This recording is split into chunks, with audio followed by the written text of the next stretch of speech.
Тоа што новиот режим во сообраќајот целосно не го реши сообраќајниот хаос во централното градско подрачје, особено во шпицевите и кога е пазарен ден, неодминливо ја наметнува потребата од размислување за поттикнување на користење на велосипеди како превозно средство. Скопскиот пример за делумно субвенционирање при купување велосипед е применлив и оправдан и во кочански прилики. Првата заедничка причина е загаденоста која ги мачи и скопјани и кочанци.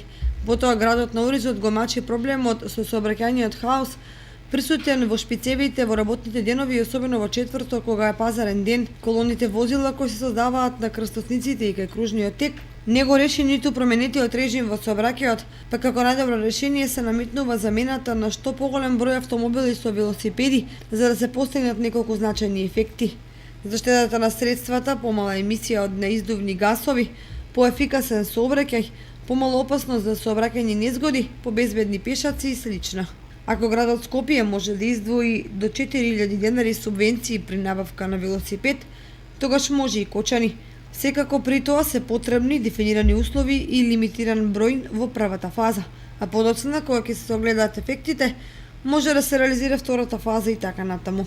Неопходно е да се предвидат и одредени злоупотреби до кои може да дојде од страна на поединци, иако сето тоа лесно може да се регулира со оглед на фактот дека Кочани е релативно мал град.